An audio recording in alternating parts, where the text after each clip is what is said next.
Time is money, यानी कि समय ही धन है। ये कहावत कभी न कभी हम सब ने जरूर सुनी होगी, लेकिन भविष्य में एक वक्त ऐसा आया जब ये कहावत जिंदगी की हकीकत बन गई। समय था सन 2169।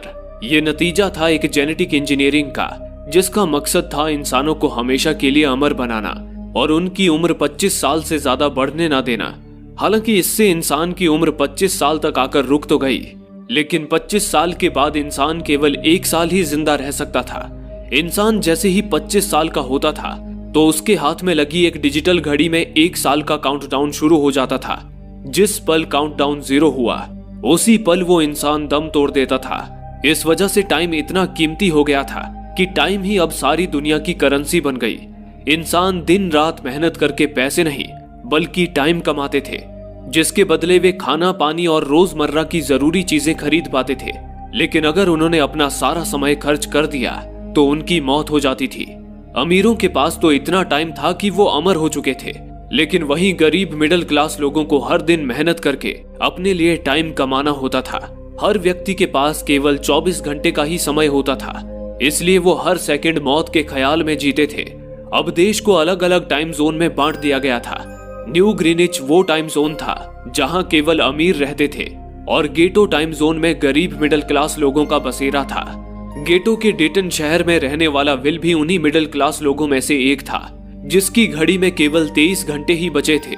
विल अपनी मॉम रेचल के साथ रहता था। आज विल की मॉम का 50वां जन्मदिन था, लेकिन अब 25 साल के बाद किसी की उम्र नहीं बढ़ती थी, इसलिए विल की मॉम बूढ़ी होने के बावजूद 25 की ही लगती थी। विल अपनी मॉम का बर्थडे सेलिब्रेट करने के लिए पिछली रात ओवर टाइम करके एक शैंपेन की बोतल लाया था, लेकिन विल की मॉम ने उससे कहा कि वो आज काम से बाहर जा रही है और कल रात तक सारे बिल्स और लोन की EMI चुकाकर वापस लौटेगी, और तब उसके पास लगभग सारा समय खर्च हो जाएगा। इसलिए उसने विल को बस स्टॉप पर मौजूद रहने को कहा, ताकि उसका सारा टाइम खत्म होने से पहले वो विल से कुछ समय ले सके। इस पर विल ने भी वादा किया कि वो समय पर पहुंच जाएगा और उसके बाद वे दोनों बर्थडे सेलिब्रेट करेंगे।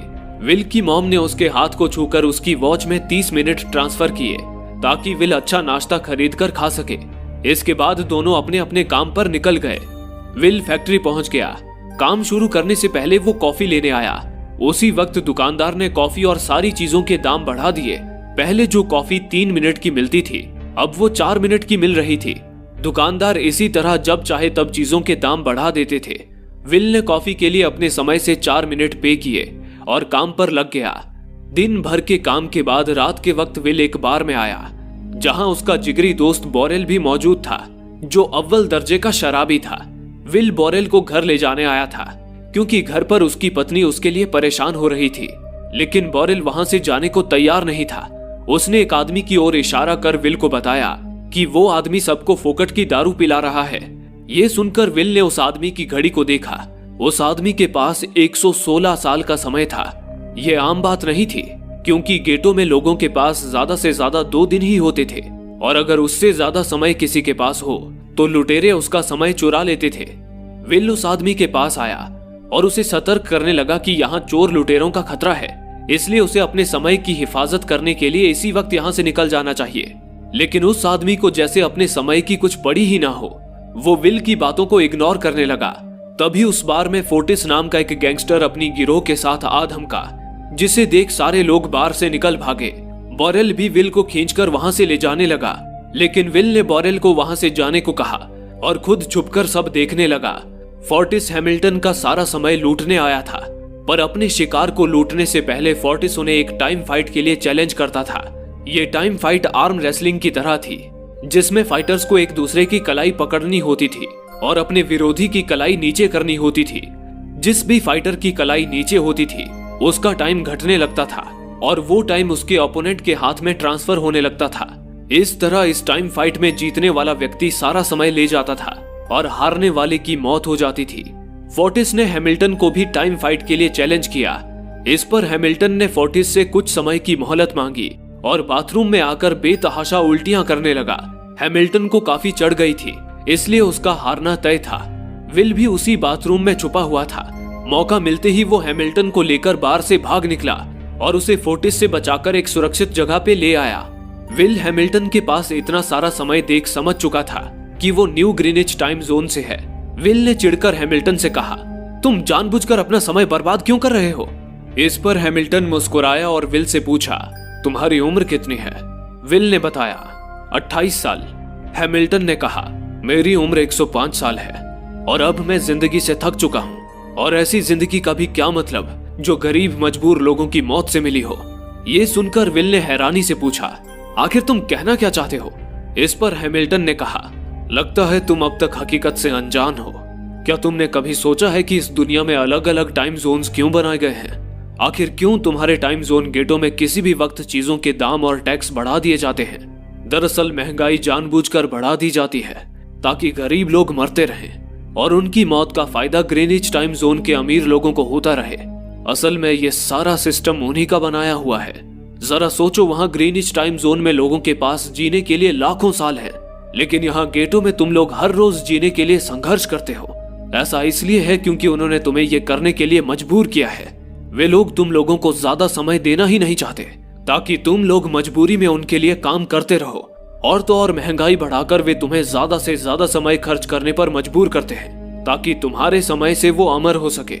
उन्होंने अपनी जिंदगी का हर एक दिन गरीबों की मौत से इकट्ठा किया है। मुझे शर्म आती है कि मैं ऐसी जगह से आया हूँ। ये सब सुनकर विल को झटका लगा। हैमिल्टन ने विल से आगे पूछा, अगर तुम्हारे पास मेरे जितना समय होता तो तुम क्या करते? विल ने मुस्कुराकर कहा, मैं समय देखना छोड़ देता, लेकिन मैं समय को बर्बाद नहीं करता। इसके बाद विल ने हैमिल्टन से कहा, आज रात हमें यहीं रुकना होगा, सुबह तक खतरा टल जाएगा, तब तुम वापस अपने घर लौट जाना। इस तरह वो रात गुजर गई। अगली सुबह जब विल नींद से जागा तो देखा कि हैमिल्टन वहां से गायब था। तभी विल ने अपनी घड़ी में नजर डाली। विल की घड़ी में 116 साल ऐड हो चुके थे। इसी दौरान विल की नजर विंडो पर पड़ी जिस पर लिखा था, मेरा समय बर्बाद मत करना। यानी कि हैमिल्टन ने अपना सारा समय विल को दे दिया था। तभी विल ने हैमिल्टन को दूर एक ब्रिज के छोर पर बैठे देखा। विल फौरन हैमिल्टन की ओर भागा, लेकिन उसके पहुंचने से पहले ही हैमिल्टन की घड़ी का समय 0 हो गया और वो एक झटके से मरकर ब्रिज से नीचे गिर गया। विल को हैमिल्टन की मौत का अफसोस तो हुआ, पर खतरे को देखते हुए विल वहां से भाग गया। कुछ समय बाद विल अपने दोस्त बॉरेल के पास आया। उसने बॉरेल को सारी कहानी बताई और अपनी घड़ी का समय दिखाया। घड़ी में 116 साल देख बॉरेल भी चौंक उठा। विल ने दोस्ती के नाते बॉरेल को 10 साल दिए, जिससे बॉरेल की आंखें नम हो गई। लेकिन उसने विल से कहा, इतने सारे समय के साथ यहाँ गेटों में रहना तुम्हारे लिए सुरक्षित नहीं है, अब तुम क्या करोगे? विल ने कहा, मैं अपने सपने पूरे करूंगा। मैं मॉम के साथ न्यू ग्रीनिच जाऊंगा, जहां हमें समय की चोरी होने का कोई डर नहीं होगा। विल बॉरेल को अलविदा करके वहां से निकल गया। फिर उसी रात विल की मॉम रेचल सारे लोन और बिल्स भरने के बाद घर लौटने के लिए बस में चढ़ी, पर तभी उसे ये जानकर झटका लगा कि एक ही दिन में बस की टिकट के दाम 2 गुने हो गए थे। पहले जहां डेटन की टिकट 1 घंटे में आती थी, वहीं अब प्राइस 2 घंटे हो गया था और रेचल के पास केवल 1.5 घंटा बचा था। अगर वो पैदल भी जाती तो उसे डेटन पहुंचने में 2 घंटे लगते। रेचल बस ड्राइवर से खूब मिन्नतें करने लगी कि डेटन में उसका बेटा उसे लेने आने वाला है, वहां पहुंचते ही वो उसे बाकी का टाइम दे देगी। लेकिन बस ड्राइवर ने साफ कह दिया कि ये उसकी पॉलिसी के खिलाफ है। उस वक्त बस में ढेर सारे पैसेंजर्स सवार थे, पर किसी ने रेचल की मदद नहीं की।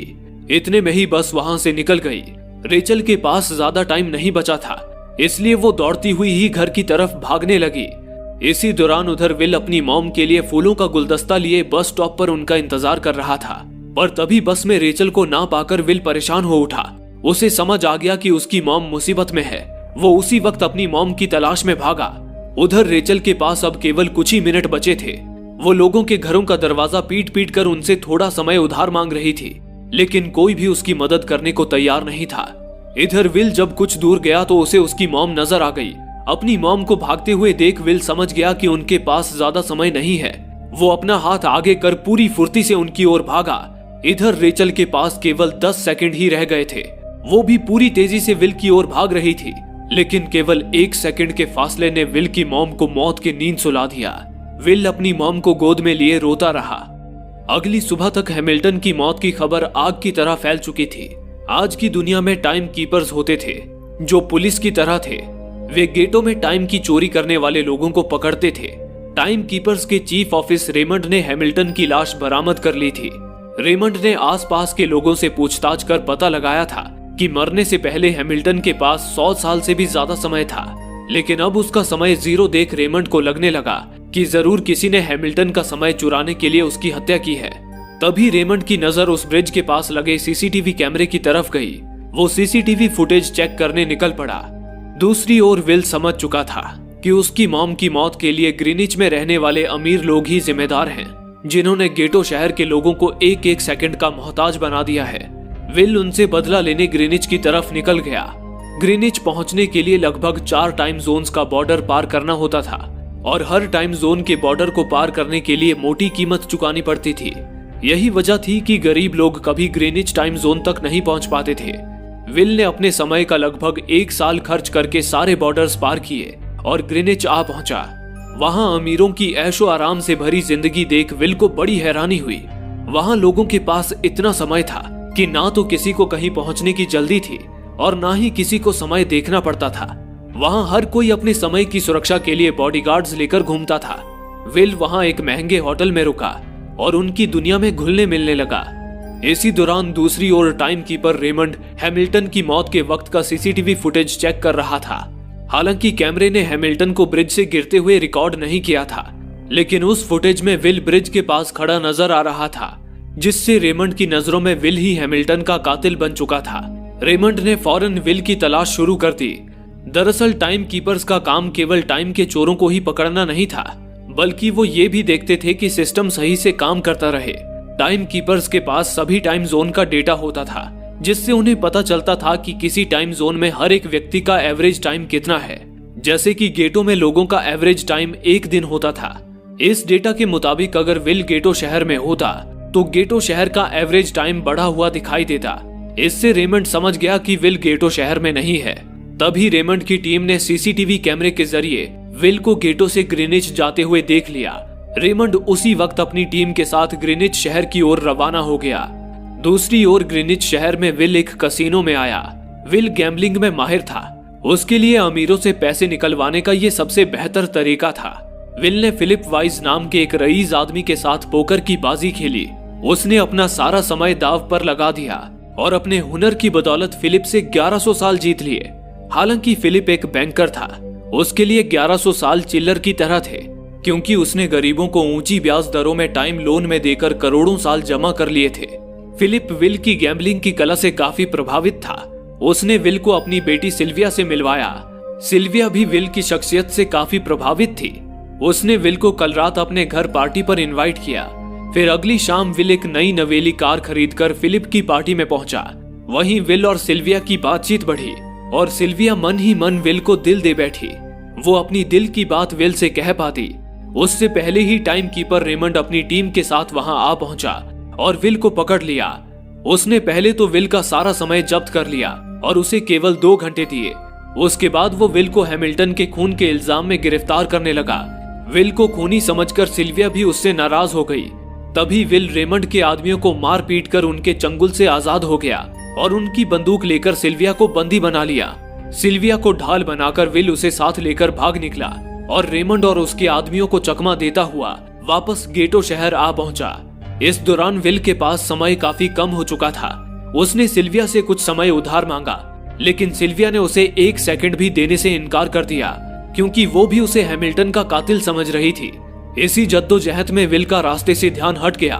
रास्ते में आगे कांटों वाली जंजीर बिछी थी, जिससे टकराते ही विल की गाड़ी के टायर फट गए और उनकी गाड़ी ब्रिज से नीचे जा गिरी।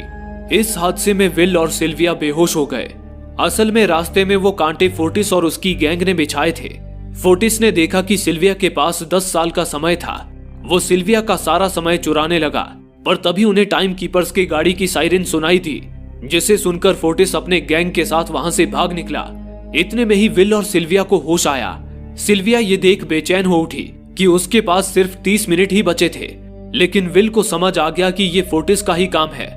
विल के पास भी कुछ मिनट ही बचे थे, पर फिर भी उसने सिल्विया को अपना कुछ मिनट दिया, जिससे उन दोनों का समय बराबर हो गया। समय बर्बाद ना करते हुए विल सिल्विया को लेकर फौरन अपने दोस्त बोरेल के घर पहुंचा, जिसे उसने 10 साल दिए थे।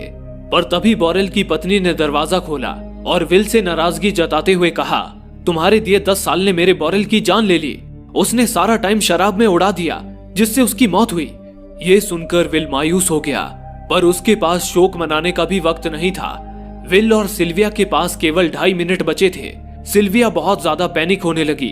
तभी विल ने सिल्विया के कानों में इयररिंग देखी जो हीरे की थी। उसे बेचकर विल और सिल्विया को 2 दिन का टाइम मिल गया। इसके बाद विल सिल्विया को लेकर फोन बूथ पर आया। उसने सिल्विया के पिता फिलिप को कॉल किया और बताया कि उसकी बेटी अब तक सही सलामत है। उस वक्त रेमंड भी फिलिप के पास ही मौजूद था और विल को भी इसका अंदाजा था। विल ने सिल्विया को छोड़ने के बदले 10,000 साल की फिरौती मांगी और टाइम बैंक के जरिए वो 10,000 साल गरीब लोगों में बांटने को कहा और कल सुबह तक का समय दिया। हालांकि फिलिप के लिए ये रकम कुछ भी नहीं थी, पर फिलिप किसी भी कीमत पर गरीबों को समय नहीं बांटना चाहता था।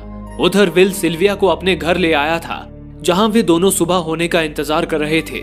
इसी दौरान सिल्विया ने विल से पूछा कि उसकी फैमिली कहाँ है। इस पर विल ने बताया कि पिछली रात ही समय की कमी के कारण उसकी मॉम की मौत हो गई। ये सुनकर सिल्विया को भी एहसास हुआ कि यहाँ गरीब लोग पल पल मौत के खौफ में जीते हैं। इस बात का एहसास होते ही सिल्विया को भी विल से हमदर्दी होने लगी। अगली सुबह बैंक खुलते ही विल और सिल्विया खिड़की से बैंक पर नजर रखने लगे, लेकिन बैंक ने गरीबों में समय नहीं बांटा। सिल्विया ये देख बहुत मायूस हो गई कि समय के आगे उसके पिता के लिए अपनी बेटी की भी कोई कीमत नहीं थी। सिल्विया को एहसास हो गया कि उसके पिता केवल बिजनेसमैन नहीं हैं, बल्कि वो इस सिस्टम के गार्डियन यानी कि संरक्षक भी हैं। वो गरीब लोगों की मौत से अपनी जिंदगी के साल जमा करते हैं। सिल्विया को यूं मायूस देख विल ने उसे वापस घर भेजने का फैसला किया। वो उसे फोन बूथ पे ले आया और अपने पिता को कॉल करके अपने लिए मदद बुलाने को कहा। इस दौरान विल ने सिल्विया को अपनी सुरक्षा के लिए एक गन भी दे दी और वहीं सड़क किनारे बैठ गया। उधर सिल्विया फोन पर अपने पिता से बात कर रही थी। तभी टाइम कीपर रेमंड चुपके से वहां आ पहुंचा और विल पर गन तानता हुआ पीछे से उसकी ओर बढ़ने लगा। विल उसे देख नहीं पाया। रेमंड विल पर गोली चलाने ही वाला था कि तभी सिल्विया ने रेमंड को देख लिया और घबराहट में रेमंड पर गोली चला दी। ये देख विल घबराकर रेमंड के पास आया। हालांकि वो गोली रेमंड के हाथ को छूकर निकल गई थी, इसलिए रेमंड सिर्फ घायल हुआ था। विल ने रेमंड की घड़ी देखी। रेमंड के पास केवल 2 घंटे बचे थे। दरअसल टाइम कीपर्स को भी सैलरी के तौर पर हर रोज 1 दिन का ही समय मिलता था। उन्हें टाइम खत्म होने के बाद अपनी गाड़ी में लगे टाइम कैप्सूल से दोबारा समय लेना पड़ता था, लेकिन विल ने रेमंड की मदद करते हुए उसे 2 घंटे उधार दे दिए और उसकी कार लेकर ही सिल्विया के साथ फरार हो गया। रेमंड को गोली मारकर अब सिल्विया भी फंस चुकी थी। हालांकि विल ने सिल्विया से कहा कि वो अभी इन सब से निकल सकती है, लेकिन ग्रीनिच में सिल्विया की जिंदगी पिंजरे में कैद पंछी की तरह थी। बिना किसी मकसद के वो बस जिए जा रही थी, पर यहाँ आकर उसे आजादी और रोमांच का एहसास हो रहा था, जो पहले कभी नहीं हुआ था। और अब हालात ने उसे एक नया मकसद भी सौंप दिया था। अब वो भी गरीबों को उनका हक दिलाने में विल के साथ थी। बस फिर क्या था, विल और सिल्विया ने मिलकर अमीरों को लूटना शुरू कर दिया। उन्होंने सिल्विया के ही पिता फिलिप के कई सारे बैंकों में डाका डाला, क्योंकि फिलिप ने गरीबों की मौत से ही वो सारा समय इकट्ठा किया था। बैंकों में समय एक टाइम कैप्सूल डिवाइस में स्टोर रहता था। विल और सिल्विया टाइम कैप्सूल से भरी बैंकों की तिजोरी खाली करने लगे और उन्हें गरीबों में बांटने लगे। इस तरह वे गरीबों के मसीहा बन चुके थे और टाइम कीपर्स के लिए सिरदर्द। रेमंड ने विल और सिल्विया के सिर पर 10 साल का इनाम रख दिया था और अब उस इनाम को पाने के लिए गैंगस्टर फोर्टिस अपनी गैंग के साथ चप्पे चप्पे पर उन दोनों की तलाश कर रहा था। लेकिन विल और सिल्विया हर रोज अपना ठिकाना बदलते रहते थे, जिससे वो किसी के हाथ नहीं आते थे। हाल ही में वो दोनों एक होटल में छुपे हुए थे। उनके पास इतना समय था कि उन्होंने पूरे होटल को ही बुक कर लिया था। फिर उस रात फोर्टिस उसी इलाके में विल और सिल्विया की तलाश कर रहा था। इसी दौरान उसने आसपास के कुछ लोगों को बंदूक के बल पर इकट्ठा किया और उनसे विल और सिल्विया का पता पूछा। हालांकि उन लोगों पर विल और सिल्विया के इतने एहसान थे कि वे मरने को तैयार थे, पर विल और सिल्विया का पता बताने को राजी नहीं थे।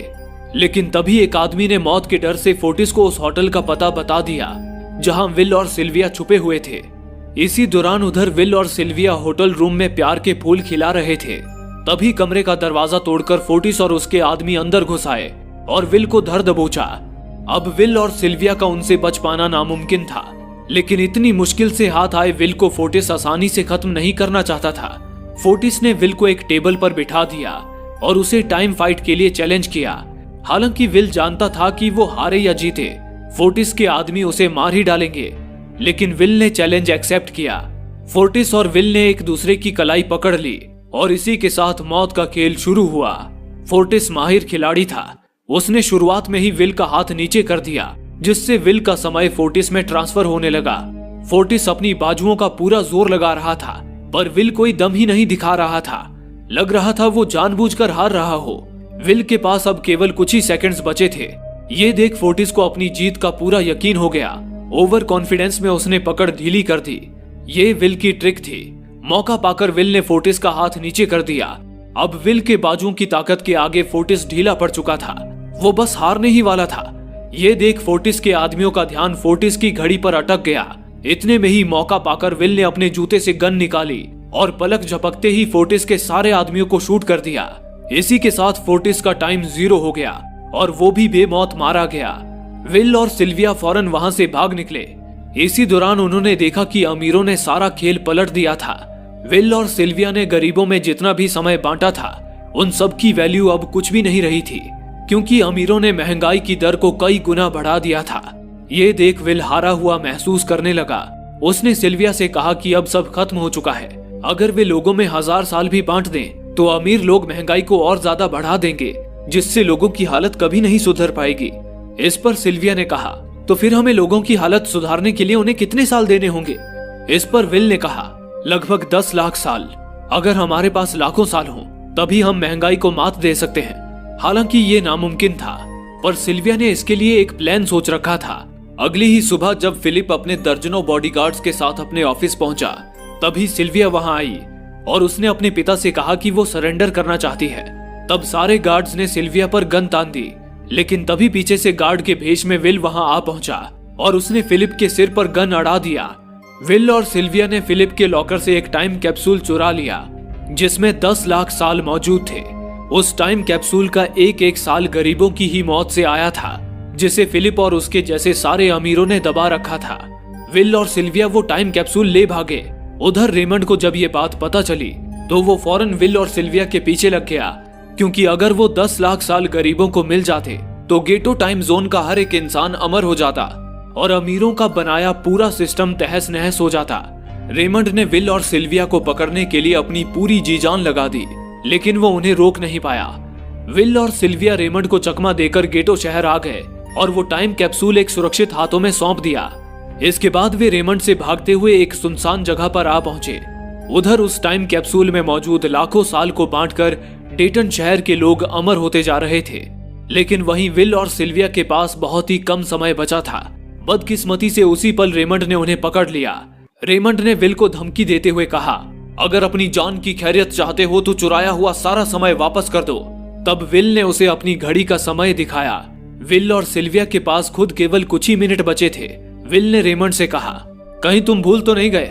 मैंने तुम्हें कुछ समय उधार दिया था, टाइम तो तुम्हें वापस करना चाहिए। ये सुनकर रेमंड के माथे पे शिकन आ गई, क्योंकि विल और सिल्विया को पकड़ने की जद्दोजहद में वो अपने समय पर ही ध्यान देना भूल गया था। उसने अपनी घड़ी पर नजर डाली। उसके पास केवल 5 सेकंड ही बचे थे, जो देखते ही देखते 0 हो गए और रेमंड मारा गया। विल और सिल्विया रेमंड से तो बच गए थे, पर उन दोनों के पास अब केवल एक मिनट ही बचा था। ऊपर से उस सुनसान इलाके में उनकी मदद करने वाला भी अब कोई नहीं था। उन्हें अपनी मौत साफ नजर आ रही थी। उन दोनों ने मायूस होकर एक दूसरे को गले लगाया, पर तभी विल को रेमंड की गाड़ी नजर आई। विल फौरन गाड़ी की ओर भागा और वहां पहुंचकर रेमंड की सैलरी का टाइम अपनी घड़ी में ट्रांसफर कर लिया। इसके बाद वो सिल्विया को भी टाइम देने उसकी ओर भागने लगा। सिल्विया भी तेजी से विल की ओर दौड़ पड़ी। ये हालात बिल्कुल विल की मॉम की तरह थे। विल ने अपनी मॉम को तो खो दिया था, पर सिल्विया को नहीं खोना चाहता था। विल सिल्विया के बिल्कुल करीब ही था, पर तभी सिल्विया विल की बाहों में गिर पड़ी। खुशकिस्मती से विल ने सही वक्त पर सिल्विया का हाथ थाम लिया था, जिससे उसकी जान बच गई। विल और सिल्विया की बदौलत अब डेटन शहर के सारे लोग अमर हो चुके थे। अब उन्हें एक घंटे कमाने के लिए फैक्ट्रीज में काम करने की जरूरत नहीं थी। वे सभी अपने सपनों को पूरा करने ग्रीनिच शहर की ओर निकल पड़े, जिससे अमीरों का बनाया सारा सिस्टम फेल हो गया। वहीं विल और सिल्विया अब भी अमीरों को लूट रहे थे। जब तक दुनिया का हर इंसान अमर नहीं हो जाता, वे रुकने वाले नहीं थे। वे दोनों एक बार फिर एक अमीर आदमी की तिजोरी लूटने उसकी बैंक में आ पहुंचे।